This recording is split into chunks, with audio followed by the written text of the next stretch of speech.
Sud Radio, 20h-21h, But Football Club, Lionel Rosso. Bonsoir à tous et bonsoir à toutes. Le plaisir de vous retrouver chaque jeudi dans l'émission que vous appréciez, que vous préférez, que vous aimez, que vous adorez. C'est But Football Club avec le site de référence butfootballclub.fr. Et à chaque fois, nos chroniqueurs, nos animateurs, nos stars, nos vedettes qui nous accompagnent, à part Karim Zeribi qui est absent ce soir mais qui est avantageusement remplacé, je vous dirai par qui dans un instant. Un ancien joueur que vous appréciez beaucoup. Mais d'abord, je salue le boss, le patron, Michel Moulin. Bonsoir Michel. Merci Lionel. Plaisir de vous retrouver, soyez le bienvenu. Moi Benjamin Danet, le boss aussi du site butfootballclub.fr est avec nous. Bonsoir. Il n'y a que des boss. Plaisir de vous retrouver, il n'y a que des patrons. Je salue aussi au passage Fabrice Lamperti, bonsoir, qui est reporter à la Provence. Bienvenue. Vous êtes auteur des 50 meilleurs joueurs de l'OM, ouvrage donc aux éditions Scotty. On en parlera tout à l'heure avec vous. Vous pourrez participer au débat. Jimmy Algerino, bien sûr incontournable, est avec nous. Vous êtes allé chez le coiffeur encore cette semaine. Bonsoir Jimmy. Oui, bonsoir à tous. J'ai mis la lumière un peu forte ce soir, ne vous inquiétez pas. Non mais c'est normal. Vous êtes toujours dans la lumière et vous êtes toujours illuminé parce que vous nous abreuvez de vos lumières en quelque sorte, mon cher Jimmy.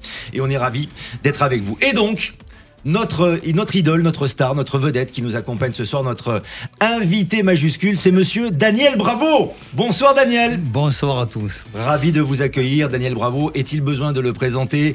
Ancien international de football bien sûr, ancien joueur de Monaco, Nice, Parme, Marseille et le Paris Saint-Germain, où vous avez croisé à l'entraînement un certain Jimmy Algerino. On est ravis de vous avoir et vous êtes consultant sur beIN Sport, Daniel Bravo. Donc merci d'être avec nous. Avec plaisir. On va pouvoir échanger avec vous dans quelques instants. Les thématiques sont, on va y aller très très rapidement, sont les suivantes avec Francis Israël dans quelques instants. Ce soir, on va parler de foot parce qu'on a beaucoup parlé de politique ces derniers jours autour de ce match et de sécurité. Eh bien nous allons parler aussi de ce qui va se passer sur le terrain avec cette équipe de France et Didier Deschamps privé notamment, vous le savez, de Kylian Mbappé. On parlera aussi de la sécurité parce que ce sera le coup de gueule de Michel Moulin dans les stades de Ligue 1 notamment en général. Ça c'est un cheval de bataille de Michel Moulin qui va s'exprimer là-dessus dans quelques instants. Et puis on parlera de l'OM bien sûr avec le couac contre Auxerre, de Zerbi qui met sa démission dans la balance et puis les 50 meilleurs joueurs de l'Olympique de Marseille avec cet ouvrage dont je vais vous parler dans quelques instants. On parlera aussi de football amateur avec le nouveau président de la Ligue Normandie qui est Romain Ferré et qui nous rejoindra dans une quarantaine de minutes maintenant. Votre émission But Football Club, c'est maintenant et c'est sur Sud Radio. L'info du jour avec butfootballclub.fr. On y va donc avec Michel Moulin, Jimmy Algerino, Benjamin Danet, Daniel Bravo et Fabrice Lamperti. Avec d'abord Michel Moulin, ce match de ce soir pour l'équipe de France qui a aussi une importance capitale ou pas pour les Bleus dans cette Ligue des Nations contre Israël. On va écarter complètement l'aspect politique et tout ce qui se passe avant et après. Oui et non, parce que bon, la Ligue des Nations, vous savez que c'est les anciens matchs amicaux qu'on avait avant. Ça a été remplacé, on n'appelle plus ça des matchs amicaux, une Ligue des Nations, mais ça n'intéresse pas grand monde. Israël n'a pas une grosse équipe non plus, donc il n'y a pas un engouement. D'ailleurs, on le voit sur le public. Je crois qu'il n'y a que 25 000 billets qui ont été vendus. C'est-à-dire, c'est la plus faible. Ce sera le nombre le plus faible depuis que le Stade de France est ouvert pour un match de football. Donc, il n'y a pas tellement de choses à dire. Bon, oui, au niveau des joueurs de l'équipe de France, on a vu qu'il y avait pas mal de désistements, parce qu'en dehors de Mbappé, vous avez Dembélé qui est parti aussi blessé, Fofana qui est remplacé. Bon, voilà, donc il n'y a pas un gros intérêt pour ce match-là. D'ailleurs, vous ne me sentez pas passionné comme d'habitude. Alors que vous êtes quelqu'un de passionné, que vous aimez le foot, mais ce match-là, c'est vrai. Il est tellement... Alors, pour une fois, vous voyez, la dernière fois, je ne voulais pas parler de politique, mais il est tellement aussi politisé, les présidents, les anciens présidents, les trucs...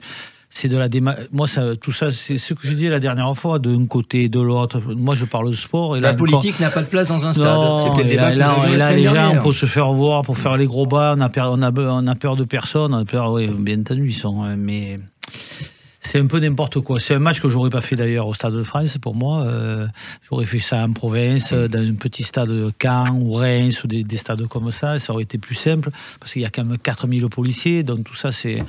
Aujourd'hui, je pense qu'ils ont autre chose à faire que de surveiller un match de foot. Voilà.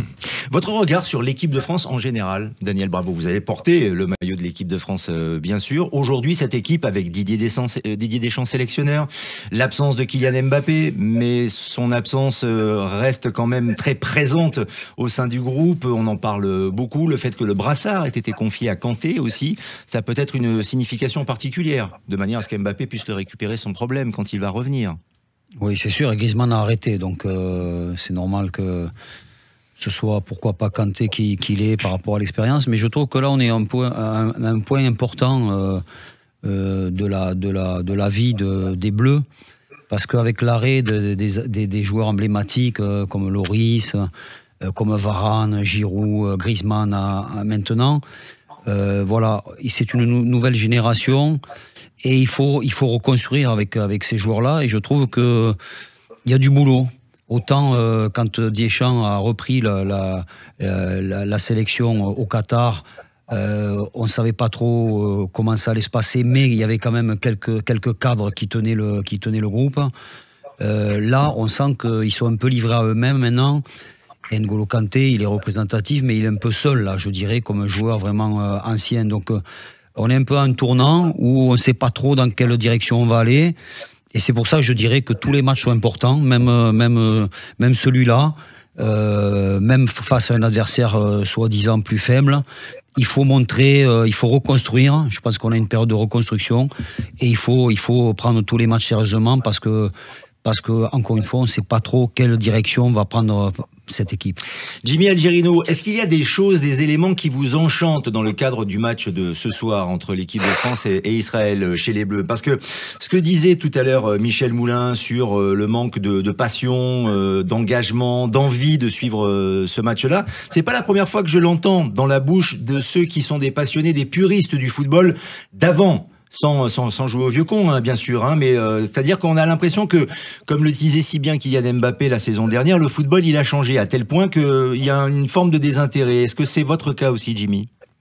En fait, je peux le comprendre, mais pas pour moi, parce que voilà, ça reste l'équipe de France, ça reste voilà un maillot qui parle quand même.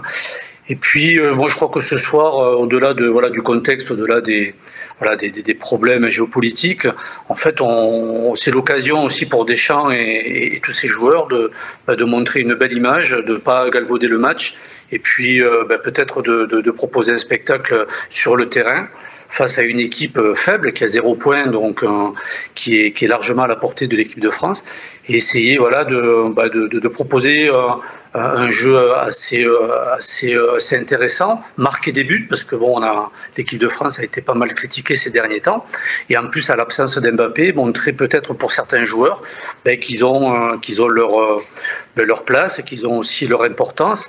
Je pense à un Kolo Muani par exemple qui a, par rapport à son nombre de sélections et puis par rapport au nombre de buts qu'il a marqué, il est quand même assez performant.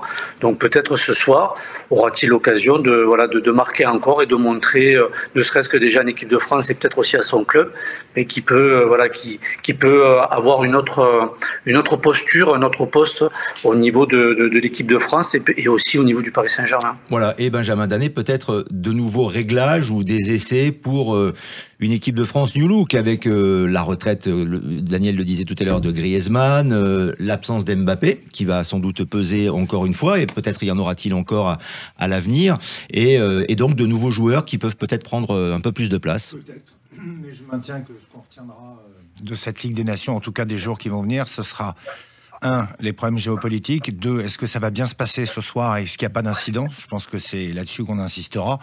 Et on reviendra encore une fois sur l'absence d'Mbappé et sur cette équipe de France qui plaît de moins en moins aux gens, parce qu'il faut quand même insister là-dessus. Moi, je suis d'accord avec ce que dit Michel. N'oublions pas les dernières audiences de l'équipe de France, elles sont catastrophiques. Les gens ont de plus en plus de mal à se reconnaître dans ses joueurs, dans cette équipe, dans son sélectionneur. Moi, France-Israël, ce soir, mais alors aucun intérêt. Aucun intérêt. De toute façon, cette équipe ne me plaît plus, ne me séduit plus, ne m'accroche plus. Et c'est marrant parce qu'en voyant Daniel Bravo, que j'ai déjà rencontré, je jouais même au football avec son frère, excellent de pas de gauche. Ces gens-là m'ont fait vibrer, ces gens-là m'ont fait aimer les Bleus, toute cette génération-là. Aujourd'hui, alors, je veux pas jouer les vieux cons, mais ces joueurs-là ne me font pas vibrer un seul instant. Ouais, et on se souvient, Michel Moulin, c'est ce que disait, souvenez-vous, il y a 2 ou 3 semaines, Vincent Guérin, Laurent Fournier, aux côtés de Jimmy Algerino. Ils ne regardent plus les matchs. Vos anciens coéquipiers, Daniel Bravo. Aujourd'hui, ça ne les intéresse plus. Le football d'aujourd'hui ne les intéresse plus, Michel Moulin. Et l'équipe de France également. Non, parce qu'aujourd'hui, un désamour, je pense que, comme j'ai toujours dit, M. Deschamps, quelqu'un de bien, mais il faudrait maintenant qu'il tourne la page. C'est-à-dire qu'on ait un nouveau sélectionneur, on l'a derrière la porte, hein, on le sait qu'il y a Zidane derrière la porte. Ah, j'ai eu peur que. Je pensais que Zidane était derrière la porte du studio de Sud Radio. Auquel cas, on lui aurait dit de rentrer. Un garçon qui changerait ce côté. Même là, au niveau, vous voyez, là, je vous parle d'un chef d'entreprise.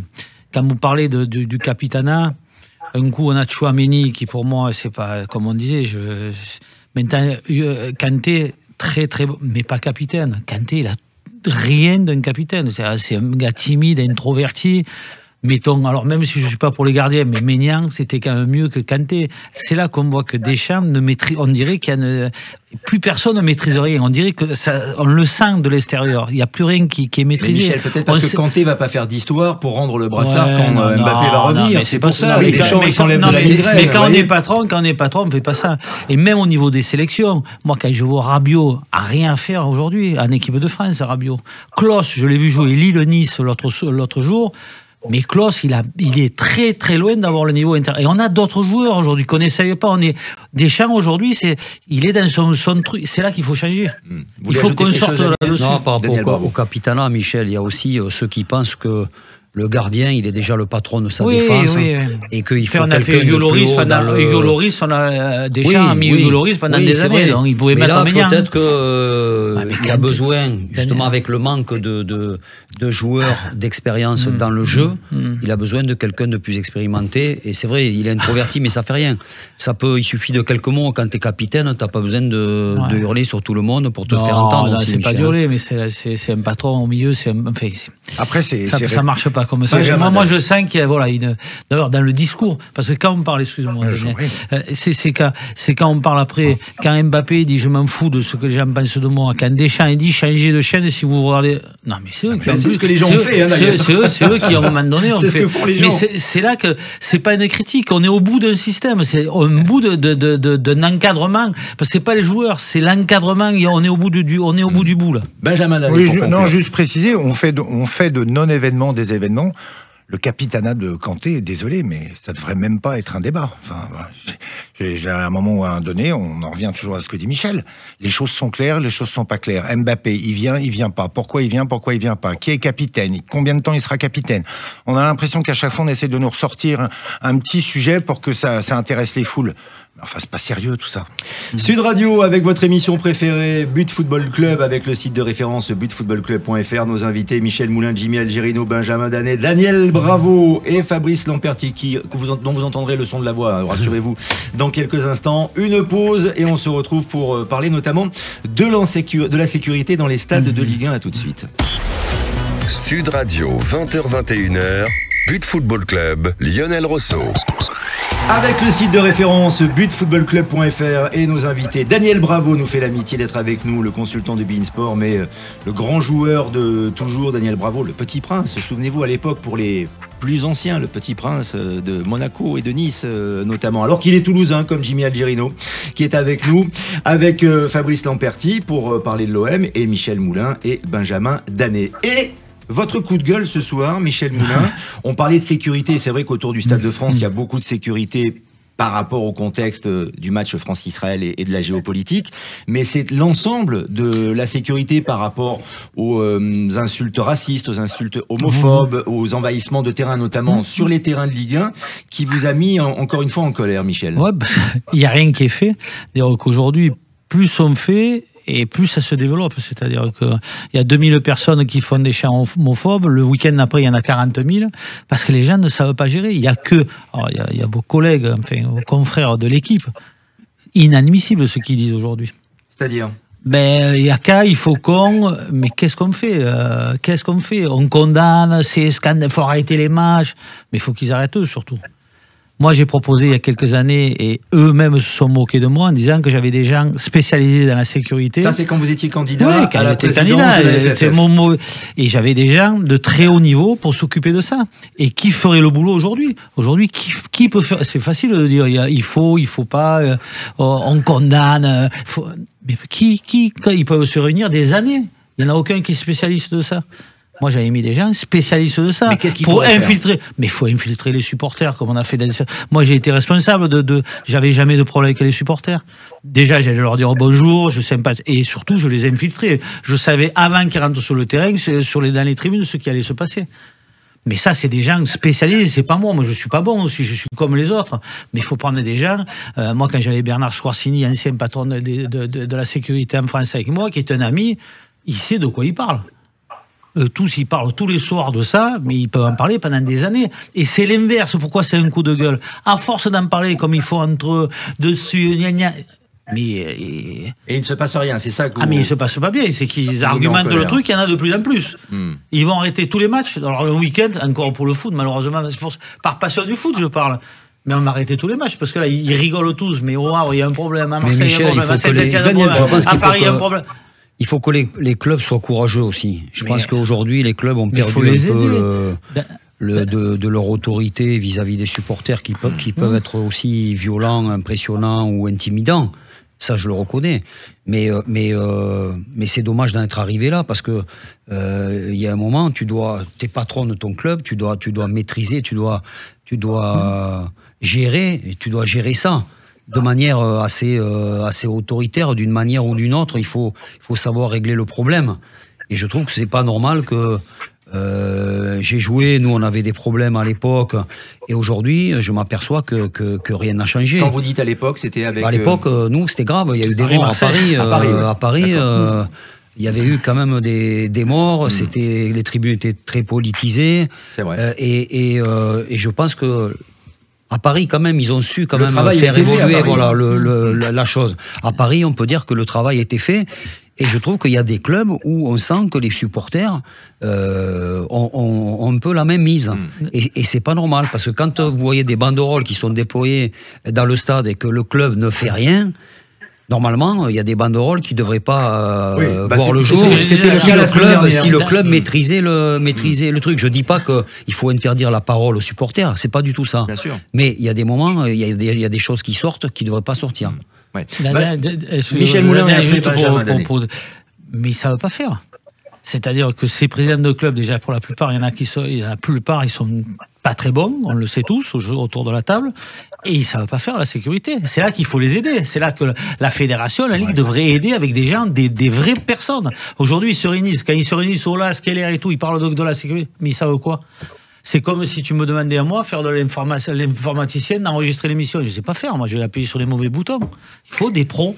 Et ils ont refusé ces pros. Ce qui m'énerve aujourd'hui, c'est qu'ils ont refusé ces pros. Les mêmes mecs aujourd'hui qui disent c'est pas normal, ils nous ont refusé. Ils ont dit, eux, il ne faut pas qu'ils viennent à la fédération. Ils connaissent les problèmes, mais ils ne veulent pas les résoudre, en fait. Alors peut-être, mais Benjamin Danet, c'est aussi parce que les clubs ne veulent peut-être pas se fâcher avec les supporters. C'est-à-dire qu'ils ont cul entre deux chaises. C'est-à-dire qu'il faut peut-être régler les problèmes de sécurité, mais en même temps, ils ne peuvent pas se les mettre à dos. C'est pas aussi simple que ça. Moi, je suis totalement d'accord avec Michel. Moi, par expérience personnelle, j'ai passé 10 ans dans le stade. J'ai créé 2 groupes de supporters, dont un qui a quand même eu des actions relativement violentes, c'est les Magic Fans à Saint-Étienne. Et avant les Fighters. Moi, ce que je constate, et Daniel a bien raison de le rappeler, c'est 1, ça s'est pas arrangé, 2, ça s'est même dégradé. Mais ce que je constate aujourd'hui, c'est qu'on réprime au travers d'une commission qui est la fameuse commission de discipline. Il n'y a pas une réunion qui se fait avec des supporters. Pas une réunion ne se fait avec des supporters. On ne réunit qu'entre gens de la Ligue, de la Fédé, qui en ont rien à foutre des supporters, et des présidents de clubs qui sont dépassés. Mettons les supporters autour d'une table. Parlons-leur. Échangeons avec eux. Pourquoi ? Et effectivement, Michel a raison. Personne ne les connaît. Combien de fois dans l'année, les dirigeants se réunissent avec les supporters, juste quand ils arrivent, quand ils sont nouveaux, pour dire bonjour et que ça va bien se passer. Au moindre coup dur, il n'y a plus personne. Il n'y a plus personne. Pourtant, les supporters, il n'y a pas que des violents. Ils font parfois des choses très très bien.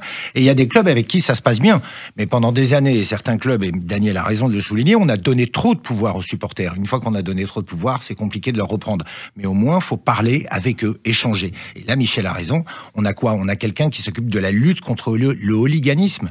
Mais il a mis combien de fois les pieds dans les stades et dans les COP, cette personne? Personne ne connaît rien, n'a rien. Et ça ne fait que s'empirer. Une gestion bureaucratique, donc, qui n'est pas une gestion de terrain, en effet. Mais peut-être, Jimmy Algerino, que les supporters eux-mêmes ont changé. La société a changé. La société est plus violente. La population l'est également. Et cela peut se retranscrire dans les stades. Est-ce que vous avez ce sentiment, Jimmy? Ouais, bon, le football, il a changé, la société, elle a changé, tout le monde a changé, mais ça fait partie c'est la vie, c'est comme ça.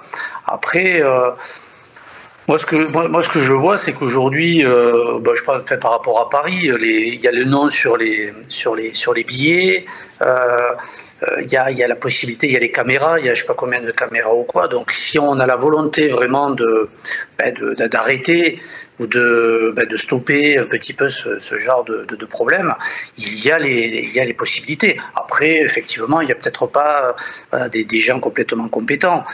Mais moi, après, ce qui me chagrine un petit peu, c'est que les clubs ont, pour des raisons, parce qu'il faut de l'ambiance, voilà, on laissé certains groupes de supporters. Il ne faut pas oublier que dans les groupes de supporters, parce que l'ensemble des spectateurs, ça se passe relativement bien.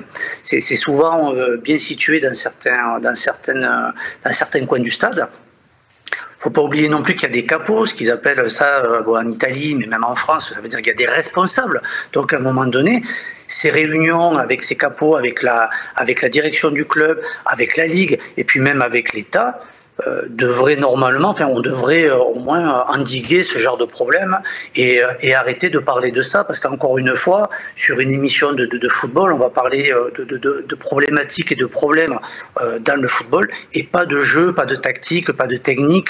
Et ça, moi je trouve que c'est regrettable. Il y a vraiment la possibilité de régler, ou du moins d'endiguer ces problèmes-là. Après, je pense qu'il y a les supporters, ils font aussi beaucoup de choses bien.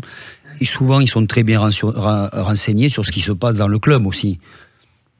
Oui. Et si les gens travaillent mal et de manière plus ou moins honnête, les supporters, ils sont remontés. Et donc, c'est des deux côtés qu'il faut voir aussi le problème. Hein. C'est-à-dire que les clubs qui travaillent bien, qui se comportent bien avec les supporters, en général, ils n'ont pas de problème. Hein.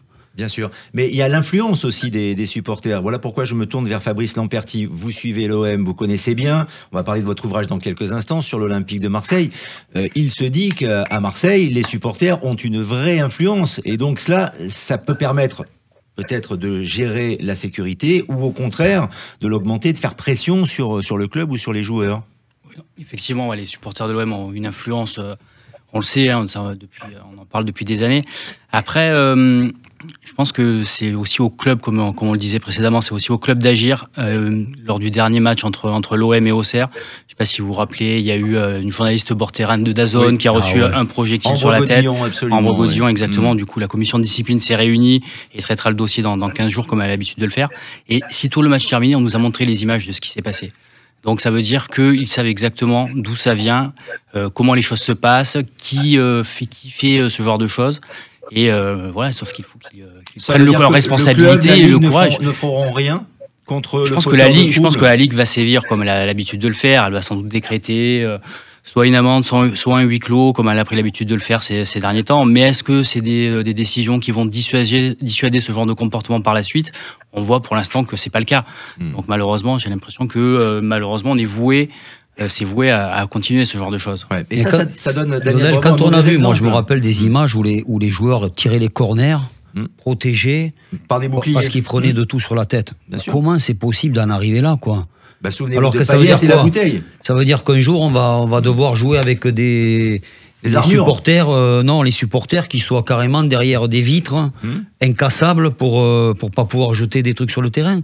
Donc moi je trouve ça ahurissant que l'évolution elle soit aussi négative et qu'on n'ait pas été capable de réussir à stopper ça. Peut-être aussi parce que le spectacle n'est pas aussi assez bon, hein, je sais pas. Mais je pense que c'est lié aussi à l'autorité du club. À l'autorité du club. Moi, je dis que c'est les clubs. Si les clubs étaient vraiment dirigés par un Michel Moulin, par exemple. Je pense que Michel... Non, mais c'est vrai. C'est vrai. Par rapport à quelqu'un de courageux qui ose affronter, aller rencontrer les supporters, parler, prendre les bonnes sanctions s'il y a, les aider s'il faut. Il faut quelqu'un, voilà, on parlait de Tapi, on pouvait critiquer Tapi, mais je pense que Tapi, à Marseille, à sa manière peut-être, il a su régler le problème des supporters. Il faut des vrais managers, en effet. Les supporters, le foot, le stade, c'est peut-être un exutoire. Mais vous, et pour conclure sur cette partie, Daniel Bravo, qui est aussi un éducateur, avec vos stages, Ouais. En juillet prochain, par exemple, dans les Pyrénées-Orientales, à Bourg-Madame, vous avez des gamins. Ce sont des jeunes qui viennent dans vos stages. Oui, c'est Vous leur dites quoi par rapport à l'image du football ? Au-delà de leur apprendre à jouer, à faire des passes, à tirer, il y a la passion, ils ont des yeux d'enfant en effet. Mais vous leur dites quoi quand ils vous posent des questions sur le climat et l'atmosphère qu'il peut y avoir dans les stades ? On n'a pas trop ce genre de questions parce qu'ils sont pas, ils sont habitués presque à ces stades bouillants, aux insultes qu'on peut avoir sur les gens qui sont à côté, tout ça, parce que c'est monnaie courante. Donc ils sont pas surpris de ça. Maintenant, nous, on a un vrai rôle d'éducateur. En parlant de jeu, de respect, des arbitres, des partenaires, voilà, en permanence, et je crois que c'est primordial, justement, de réussir à leur montrer l'image qu'on doit avoir et donner sur un terrain. Et c'est pour ça que souvent, moi, je commente les matchs sur beIN et je râle quand je vois un joueur qui fait semblant d'être blessé, qui reste 10 minutes, en fait, qui n'est pas dans l'esprit, parce que on doit être exemplaire vis-à-vis des enfants. Le joueur de foot, déjà, il y a ce problème d'argent qui est un peu trop important dans le foot aujourd'hui, de business. Les joueurs sont eux qui doivent montrer l'exemple à tout moment. Lionel ? Oui, juste Jimmy, pour conclure, parce qu'on doit marquer une pause. Non, juste pour compléter ce qu'a dit Bruno, et puis il faut pas oublier, ça veut dire qu'il faut éduquer. On en revient toujours à la même chose, il faut éduquer. C'est vrai que bon, des insultes qui passaient quand le gardien dégageait, on trouvait ça, c'était voilà une habitude, quelque chose de normal. Mais peut-être là maintenant, voilà, éduquer les supporters, les enfants, tout ça, en leur expliquant que ce n'est plus que c'est plus normal en 2024. Et ça, c'est un message et un débat qu'on aura avec Romain Ferré aussi, le nouveau président de la Ligue Normandie, dans quelques instants. Une pause, on parle de l'OM avec nos invités. À tout de suite sur Sud Radio. Sud Radio, 20h-21h, But Football Club, Lionel Rosso. Votre émission du jeudi, le football, on parle vrai, on parle foot avec le site de référence butfootballclub.fr et nos invités Daniel Bravo, Jimmy Algerino, Michel Moulin, Benjamin Danet et Fabrice Lamperti. Reporter à la Provence, avec cet ouvrage aux éditions Scotty, les 50 meilleurs joueurs de l'OM. La préface est signée Mathieu Valbuena, qui figure d'ailleurs dans ce ouvrage, dans ce bouquin. Avant de vous demander comment vous avez établi ce classement, juste un petit mot sur la situation de l'OM aujourd'hui. Battu par Auxerre, 3-1 à domicile. De Zerbi qui met sa démission dans la balance, alors qu'il y a de cela... même pas un mois, ici même, dans cette émission, et partout on disait, vous allez voir ce que vous allez voir, avant le classique, l'OM peut être champion cette année, l'OM va rivaliser avec le PSG. Qu'est-ce que vous répondez, Fabrice Lamperti ? Je pense qu'il y a eu un peu d'enflammade après la victoire à Lyon, notamment dans les circonstances que l'on connaît, avec ce renversement de situation, avec la victoire en infériorité numérique pendant quasiment tout le match. Il y a eu un peu d'enflammade parce qu'à l'époque tout souriait à l'OM surperformait même, aussi bien au niveau défensif qu'au niveau offensif. Et du coup, on a vu cette équipe plus belle qu'elle ne l'est véritablement. Il ne faut pas oublier que c'est une équipe qui est encore en phase d'apprentissage, en phase de construction, comme le dit régulièrement Roberto De Zerbi. Et il y a des bons côtés, des mauvais côtés, et notamment ces prestations au Stade Vélodrome qui sont très compliquées ces derniers temps. On l'a vu contre Paris, on l'a encore vu contre Auxerre, ce qui est encore plus incompréhensible quelque part, hein, parce que l'OM avait son groupe au complet quasiment pour ce match-là. Tout le monde, un stade encore plein, alors que c'est Auxerre, un vendredi, en fin de semaine, et l'OM est passé complètement à côté de son sujet. Et après, on a assisté à une scène assez incroyable avec Roberto De Zerbi qui menace de partir. Moi, j'étais en conférence de presse. Je regardais mes collègues autour de moi et tout le monde était se demandait ce qui se passait, quoi. Tout le monde se demandait jusqu'où ça allait aller. Mais je pense que c'est le côté un peu sanguin, un peu bouillant du personnage qui n'arrive pas à retransmettre tout ce que lui fait la semaine, tout ce qu'il aimerait voir sur le terrain, et du coup ça l'agace profondément. Ouais, ça ressemble à Marseille. Daniel Bravo, vous avez passé une saison, vous, à l'Olympique de Marseille, dans votre grande carrière de presque 20 ans, mais vous avez fait une saison, 20 ans de carrière, lorsque vous êtes rentré d'Italie, c'est ça, hein, vous êtes arrivé à Lyon, j'ai fait 6 mois à Lyon, après je suis parti vous êtes arrivé à Marseille. Ouais. Vous faites une saison C'est la complète. saison après la Coupe du Monde. Voilà, et vous faites une finale de Coupe de l'UEFA à l'époque, si je me souviens bien, avec Roland Courbis, entraîneur. Exactement. Comment ce Marseille bouillon, moi j'ai l'impression que chaque saison, et depuis très très longtemps, ces situations-là, un peu chaotiques, enflammées, elles existent depuis toujours. C'est dur de jouer à Marseille, on ne se rend pas compte. On dit souvent le Vélodrome, mais tout le monde ne peut pas jouer au Vélodrome. C'est un stade qui met une grosse pression, même quand vous portez le maillot de Marseille. Donc, cette équipe, c'est vrai qu'elle est en reconstruction. Il y a eu beaucoup de changements, de nouveaux joueurs, nouvel entraîneur. Et comme par hasard, regardez, ils sont bons à l'extérieur. Et pour moi, c'est pas un hasard, parce que pour l'instant, ils ont la pression devant leur public, parce que c'est un public bouillant, qui met aussi la pression à son équipe, hein, sans le vouloir, en voulant encourager tu vas le mouiller le maillot. Moi, en étant avec le maillot de Marseille, j'en ai entendu plein, même quand je savais que j'étais bon. T'as toujours des mecs pendus au grillage, tu vas le mouiller le maillot. Et tu te dis, ouais, lui, où il comprend rien au foot, où il est pas normal. Mais donc, c'est un public qui peut être difficile à aborder. Et je pense que cette équipe-là, pour l'instant, n'est pas prête pour jouer au Vélodrome. Ça viendra, j'espère, parce que je trouve qu'il y a de la qualité. Mais pour le moment, ils sont bons à l'extérieur. Comme par hasard, quand il y a moins de pression, quand il y a plus d'espace, quand ils doivent faire le jeu à domicile, ils passent au travers. C'est l'influence du public aussi, jouer à Vélodrome. Au Vélodrome, c'est pas la première fois que les joueurs pourraient avoir peur ou une pression supplémentaire de jouer à domicile. Les 50 meilleurs joueurs de l'OM, votre ouvrage, donc Fabrice Lampertier, avec la préface de Mathieu Valbuena.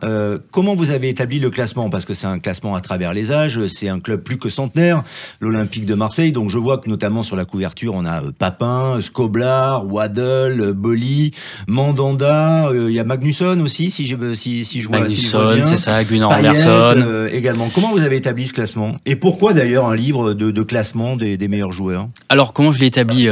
Déjà j'ai fait mon top 50 à moi, ce qui n'a pas été très simple, hein, vu les joueurs qui sont passés par l'Olympique de Marseille. On le disait, 125 ans d'histoire cette année, donc voilà, c'est quand même pas mal. Après, j'ai demandé à plusieurs amis supporters de l'OM, journalistes ou simples amoureux du club, de faire également leur classement. Et après, quand j'avais des doutes, j'ai affiné tout ça avec Mario Albano, qui est un ancien journaliste de la Provence, que Daniel connaît forcément. C'est la star de la Provence, qui lui a connu le Provençal. Ouais, rendez-vous compte. C'est ça. Il n'a pas d'âge, Mario. Il a écrit les papiers sur moi. Quand je jouais à lui, Nami. C'est vrai? Ah ouais, quand je jouais. Et est-ce que c'était des bons papiers? Oui, de temps en temps. Parce que dans votre carrière, Michel, dans votre vie, vous n'avez pas eu toujours des bons papiers. Mais là, vous aviez des bons papiers. Bon, voilà. Il était ami, le gars du domaine de Tournon, Albert Stagnan, paix à son âme d'ailleurs, et bon, ça allait mieux quand même. Bon, salut Mario. On le faisait manger. Donc c'est Mario qui nous a donné une espèce de blanc-seing. On a affiné tout ça ensemble, puisqu'on a travaillé ensemble pendant des années. Et d'ailleurs, Mario nous fait l'amitié de donner son avis sur chaque joueur, sur les 50, à la fin de chaque portrait. Donnez-nous 5 joueurs qui figuraient dans votre top 5 à vous. Dans mon top 5 à moi, Daniel Bravo me montre par exemple Didier Drogba, qui n'a fait lui qu'une année. Il a fait qu'une saison, mais comme Daniel Bravo. Je vous pose la question. Je veux pas créer de polémique, mais je vous pose la question, Fabrice Lampertier. Non, mais pour moi, si je devais en sortir un, déjà, ce serait Chris Waddle, parce que c'est le joueur qui m'a fait rêver, qui m'a vraiment fait aimer le football. Puis c'était un personnage aussi, un peu comme on voit plus malheureusement aujourd'hui autour des terrains, parce que c'est un personnage atypique qui faisait le show aussi bien sur le terrain qu'en dehors, qui était apprécié par tout le monde. Il y avait une espèce de Waddlemania qui déferlait en France à ce moment-là. Il était même applaudi quand il jouait dans les stades adverses, ce qui paraît complètement improbable aujourd'hui. Donc pour moi, il y a forcément Chris Waddle, Basile Boli aussi, pour tout ce qu'il représente, et puis pour l'amitié qui nous lie désormais. Pour sa tête aussi. Oui, voilà, exactement, pour sa tête. On a fait une séance de dédicace ensemble samedi dernier à Marseille. Les gens venaient, ils pleuraient devant lui, ils tremblaient, ils perdaient tous leurs moyens. C'était à la Valentine, hein, c'est ça? C'était à la Fnac de la Valentine, exactement. À la Valentine, oui. Exactement. C'est une icône à Marseille. C'est une icône, voilà. C'est pour ça qu'il habite à côté de chez moi d'ailleurs. Ah oui? Ah oui, parce qu'à Marseille, il me dit, les gens le touchent, là-bas, c'est normal d'ailleurs, hein, mais comme on sait qu'à Marseille, le football, ça représente énormément pour la vie des gens. Basile qui a donné la Ligue des Champions grâce à sa tête, c'est un monument à Marseille. Ouais, c'est un dieu vivant. Michel, un jour vous allez reconnaître que Marseille est un grand club ou pas? Pas ce soir peut-être. Ah, surtout avec ce que vous m'expliquez là, encore en reconstruction, ça fait 20 ans qu'on me parle de reconstruction, peut-être si vous voulez. D'accord, vous restez sur vos positions. Oui, alors, mais en parlant quand tu changes beaucoup de joueurs, Michel, cette année je suis très déçu. Après je vous parlerai de 2 joueurs qui m'ont marqué à l'OM, moi. Mais par Roberto de Zerbi, parce que je le trouvais entraîneur, je trouvais, mais tactiquement, qu'est-ce qu'il est mauvais aujourd'hui. Moi, quand il joue contre Paris Saint-Germain, où il met 2 milieux de terrain, et Paris Saint-Germain, que Lille, ils sont 4, il ne voit pas au bout de 5 minutes qu'il joue 4 contre 2 au milieu, qu'il va se faire bouffer. Il est très décevant tactiquement, ce monsieur Brassier, il est stopper, il le met arrière à gauche. Et aujourd'hui, voilà, il est décevant. Oui. Moi, je le voyais bien, j'étais euphorique. Il y a un mois, en disant, peut-être Marseille va faire quelque chose. C'est un peu tôt encore, Michel. Depuis, je trouve ce garçon, j'aime bien les gens qui sont, voilà, qui ont cette gagne entraînant, mais tactiquement, je le trouve très, très faible. Les 2 joueurs. Les 2 joueurs. Moi, il y en a un qu'on parle peu, je ne sais pas s'ils sont dans les 50. On va vous le dire. Il y en a un avec qui je jouais avec son frère, c'est Joseph Brunel. Il y est, était un monument. Je ne sais pas sûr. s'il est dans les 50. Si, il y est, évidemment. Il y est. Milieu de terrain, Joseph Brunel. Bon, après, il y a Scoblar. Moi, Scoblar, une fois, je vois Lodu, j'étais tout petit. Lodu, le gardien de Restart, qui dégage aux 40 mètres, le ballon arrive, aux reprises de volée, Lucarne de l'autre côté. Donc, c'est des gens, voilà. Mais Joseph Brunel au milieu, on a peut-être oublié, mais c'était un très, très grand joueur. Laurent Blanc, il y est dedans? Oui, bien sûr. Ouais. Ah oui. Jimmy Algerino, alors vous n'avez jamais joué à l'OM, donc vous n'êtes pas dans le livre, je tiens à vous le dire, ce n'est pas une surprise, mais... D'ailleurs, il faudrait faire un livre sur les joueurs qui auraient pu jouer à l'OM, peut-être. Ah voilà, c'est ça, alors vous auriez pu y jouer à l'Olympique de Marseille, Jimmy Algerino. Vous pouvez nous faire une révélation ce soir ou pas? Non, mais Tapi m'avait contacté à la fin de mon contrat au Paris Saint-Germain et j'avais refusé. Il était un joueur du Paris Saint-Germain, donc voilà. Jimmy Menteur, il t'a contacté la veille d'un match OM parisien. C'était pas le lendemain, il a oublié ton numéro. Pas impossible. Ça reste à l'image de Saint-Etienne, à l'instar de Saint-Etienne, ça reste évidemment un club incontournable, l'Olympique de Marseille. Dans l'histoire des foot français. Club populaire par excellence. Et puis, je dois reconnaître quand même qu'à Marseille, c'est quand même le seul club de France où on voit autant d'écharpes, autant de café aux couleurs du club. C'est exceptionnel. Non, juste un petit mot, parce qu'il y a un grand nom qui était dans les 50 de la SS.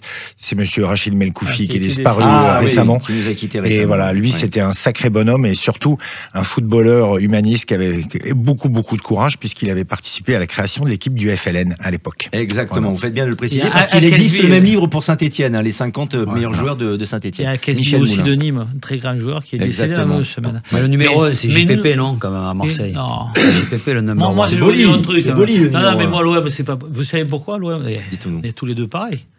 Quand on était stéphanois à l'époque, on était comme pareil aujourd'hui. On était anti-marseillais. Il y a eu l'affaire Bossé-Carnus, il y a eu l'affaire Caïta, il y a l'affaire Beretta, mais on ne pouvait pas voir l'OM à l'époque. Parce que nous, moi, j'étais C'est toujours le cas d'ailleurs, non? On montait à la mine, on était les mineurs à Saint-Etienne. Moi, j'étais avec l'oncle à Bosquet qui m'a mené à Saint-Etienne. On était anti-marseillais. J'étais tout petit. On les vomissait. Et vous n'avez pas changé, Michel. Vous n'avez pas changé. Parce que moi, je suis fidèle. Juste une dernière question en feuilletant votre ouvrage Les 50 meilleurs joueurs de l'OM aux éditions Scotty, Fabrice Lamperti. Est-ce qu'il y a des joueurs qui faisaient partie de l'époque des minots, vous savez, au début des années 80, avec les Anigo, les Marc Lévy, les Marc Pascal, Dimeco également? Il y a Eric Dimeco, évidemment, même s'il n'a participé que brièvement à cette aventure, et lui le dit. Et surtout, il y a le grand frère de cette génération, c'est François Bracci, qui fait partie le grand choix, exactement. Et et lui est incontournable. À l'époque des minots, là. Falco. Marcel de Falco. Marcel de Falco, très bon joueur. Et de Bono. Jean-Charles de Bono. De Falco. Attendez. Mes voisins. Il y avait des bons casseurs. Pas que des poètes. Il n'y avait pas que des Il y poètes. en avait 3 qui sortaient du lot. Parce que moi, j'ai joué, d'ailleurs, Dimeco, il jouait ailier gauche, il jouait pas arrière. Exact. J'ai joué contre eux.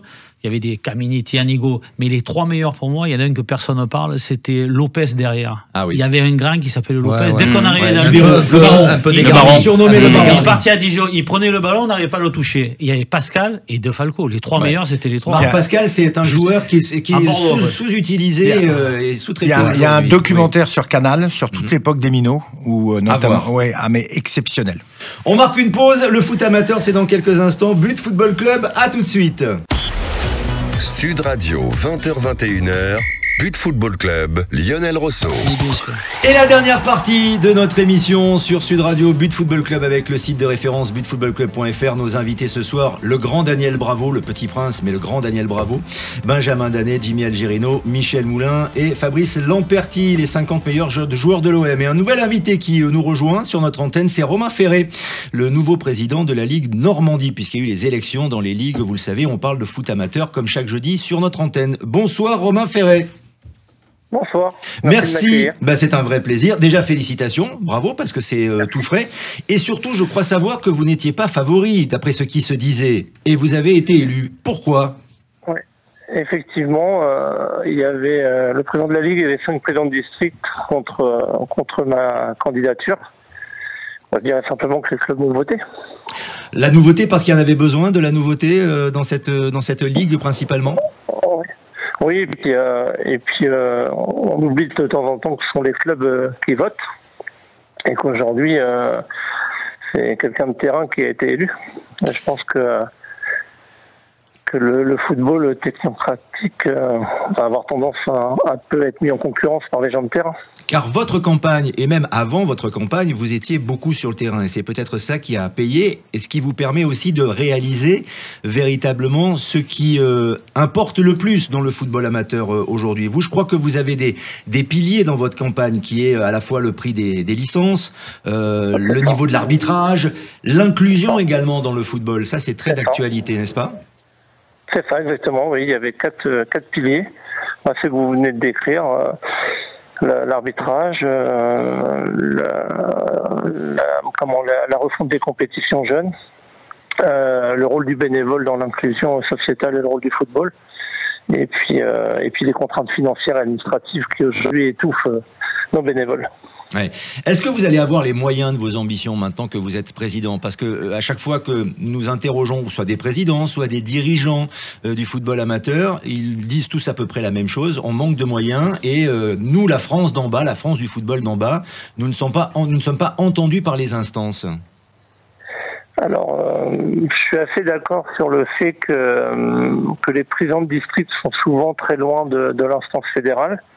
En ce qui concerne les présidents de ligue, je pense que je vais plus mesurer parce qu'aujourd'hui, je pense qu'à 12 sur la France, à partir du moment où on peut avoir un courant d'opposition, on peut peut-être faire bouger la Fédé. C'est ce qu'on va essayer de faire ensemble. Ouais. Une question. Oui, allez-y. Non, je pense que c'est la première fois qu'il y a des présidents de ligue qui ne sont pas issus du système. Oui, et ça c'est important, en effet, c'est le système qui est bien souvent décrié. Une question de Jimmy Algerino pour vous qui vous écoute, Romain Ferré. Jimmy. Oui, bonsoir Laurent. Je voulais savoir quel est votre avis sur la refonte des groupes dans le foot amateur, que ça soit cette histoire de National 3, peut-être professionnel, des refontes au niveau régional et départemental. Donc je voulais voir un petit peu comment ça se passe et quel est votre avis sur ça. Alors pour être très franc avec vous, j'y étais favorable. Aujourd'hui, on avait une N3 qui ressemblait à une ancienne DH. Donc était plutôt le haut niveau régional. Et pour moi, il y avait trop de clubs apparentés au niveau national. Je pense que ça représentait pas vraiment le niveau. Je pense qu'on va à nouveau retrouver une pyramide qui est plus consistante. Et pour moi, les mots ont un sens. Et aujourd'hui, vous étiez chez nous en Normandie, la N3, elle était que normande. Est-ce que un niveau national. Bien sûr. Est-ce que la Ligue de Normandie ressemble à toutes les autres ligues un peu partout en France par ces problématiques ? Alors, oui, globalement, vous avez aujourd'hui un constat qui est global entre le monde rural et le monde urbain. Globalement, peut-être que j'ai fait campagne il y a 4 ans contre Noël Le Graët. Aujourd'hui, il y a une destruction massive des clubs. On a perdu quasiment 6000 clubs en 10 ans. Des superstructures qui prennent le pas sur tout ce qui fait le maillage du territoire. Nos enfants aujourd'hui sont obligés de faire 20 ou 30 bandes pour faire un entraînement de foot. Voilà, on a plusieurs visions. On peut avoir la vision élitiste, je suis pas opposé. Mais le rôle du club de foot, c'est surtout que les gamins fassent du sport. Et avec un objectif particulier immédiat, on va terminer avec cela, Romain Ferré, un objectif immédiat que vous allez appliquer dans vos promesses de campagne notamment. En fait, pour être très franc, il y avait la fin de la compte aux licences, parce que chez nous, là, en Normandie, on avait la spécialité de prélever 60% des licences au mois de juin, alors qu'on n'était pas du tout sur l'exercice correspondant au club. La fin des obligations féminines pour les clubs intermédiaires. J'entends les clubs de R3 qui ne sont pas en capacité aujourd'hui, par insuffisance de vestiaires ou insuffisance de moyens, de développer la pratique féminine. Mais je suis un fervent défenseur du développement de la pratique féminine, mais il faut le faire par les clubs qu'on a la possibilité. Et puis sur l'arbitrage. Ouais, il va falloir trouver des physiques. Enfin, voilà, il y a des vrais sujets en fait. Il y a beaucoup de sujets. Oui, parce que l'arbitrage ne suscite pas forcément des vocations. Et je rappelle que vous avez notamment dirigé le club de foot féminin de Rouen. Michel Moulin. Ouais, bonsoir Romain. Déjà bravo. Déjà bravo, ça me fait plaisir pour vous. Parce que je vous ai suivi, je sais que vous êtes un homme de terrain et on avait pas mal de visions communes sur le foot. Donc un grand bravo. Maintenant, parce que j'ai vu ce qu'ils ont fait contre vous aussi pour pas vous faire élire. Donc voilà. Donc maintenant, il faut y aller. Maintenant, Romain, maintenant que vous avez le rôle de président, il va falloir y aller et changer tout ça. Voilà. Non, mais vous me connaissez parce qu'on a eu l'occasion d'échanger. Donc, vous savez que ça me tient à cœur que les clubs soient représentés. Et voilà. Donc on va tout faire pour. Merci. Vous avez du pain sur la planche. Bravo, félicitations encore. Merci d'être passé sur l'antenne de Sud Radio, Romain Ferré. Merci à vous de m'avoir invité. Avec grand plaisir et à très bientôt. Vous le savez, dans But Football Club, chaque soir, chaque jeudi en tout cas, nous donnons la parole au football amateur. Ce qui a été fait ce soir. Il nous reste encore 2 petites minutes avant de conclure cette émission. En rappelant évidemment que pour l'été prochain, parce qu'on y pense, moi j'ai pris mes places de concert pour Robbie Williams en juillet prochain, mais vous pouvez penser aussi à prendre les places pour les stages de Daniel Bravo à Vous ne le regretterez pas. Vous ne le regretterez pas, voilà. Vous pouvez faire les deux d'ailleurs. Vous pouvez aller voir Robbie Williams à Paris et puis après aller voir Daniel Bravo et aller voir son fils aussi sur la plateforme Amazon Prime. Excellent acteur, le fils de Daniel. Libre, le film s'appelle Libre. Moi je vous le dis, c'est le nouveau Delon. Franchement, écoutez bien ce que je dis, là, je viens de le dire à l'antenne. Je sais, mais moi j'y crois. C'est le nouveau Delon, franchement. Il est beau, bien sûr, mais il a du talent et puis il a ce côté un petit peu animal. Et les chiens font pas des chats. Voilà, les chiens font pas des chats. Juste une petite minute, et ça c'est une spéciale dédicace pour Patrick Roger, le patron de la radio, le directeur général. Il y a un nouvel entraîneur à Rennes, Michel Moulin. C'est Sampaoli. Alors moi, quand on me dit Sampaoli, Stade Rennais, là pour moi c'est antinomique. C'est incroyable. Ce club qui pouvait pour moi jouer les premiers rôles et peut-être même être champion cette année, parce qu'il jouait en rouge et noir comme le Bayern Leverkusen, avec Enzo, avec Enzo Lefebvre, avec Tel, avec les frères Doué, avec Terrier, ils ont changé tous les bons joueurs et ils ont fait 11 recrues que la plupart peuvent à peine jouer en Ligue 2. C'est incompréhensible. Et maintenant, la cerise sur le gâteau, Sampaoli, qui est peut-être très bien pour certains clubs, mais qui n'est pas du tout l'image de Rennes. Et je ne sais pas où ils vont. C'est un club où... Et c'est dommage. C'est vraiment dommage. Ouais, Benjamin Danet, vous êtes perplexe. Ah oui, pas plus tard qu'hier ou avant-hier, Bastien Aubert de But Football Club a appelé Roland Courbis pour demander son sentiment. Roland interview au vitriol. S'en remettait pas. Le miracle ne se produira pas. Non, mais voilà. C'est ce qu'il a dit. Après, c'est une décision stupéfiante de plus. C'est pas la première et ça fait des mois et des mois. Ouais, mais Sampaoli, c'est un bon entraîneur. Oui, en fait. Son problème, je pense, c'est qu'il a chaque fois dans les clubs, il n'a fait que passer. Mais quand il passe, c'est comme un ouragan. Et peut-être qu'à Rennes, ça peut faire des étincelles positives. Pour moi, avec Mandanda. Puisqu'il a éliminé à Marseille. Ouais, mais ça va aller, là, il va pas l'éliminer. On va voir. C'est déjà fini pour ce soir. Il faut acheter le livre de Lamperti, monsieur Lamperti Fabrice. Footballclub.fr, évidemment le site de référence, comme chaque jeudi, But Football Club. Merci à tous. Passage là, et un grand merci à Daniel Bravo. C'est quoi le passage? Le passage, c'est que Basile Boli, au début, il lui disait, les supporters de Marseille, Boli, tu pues, va te laver le cul. Je sais pas si j'avais le droit de le dire, mais vous l'avez dit. Et après, c'est pas le seul joueur qui a entendu ça au stade Vélodrome. Je vous tiens à vous le dire, Daniel Bravo. Dans un instant, c'est Jacques Pessis sur Sud Radio et à jeudi prochain évidemment pour But Football Club.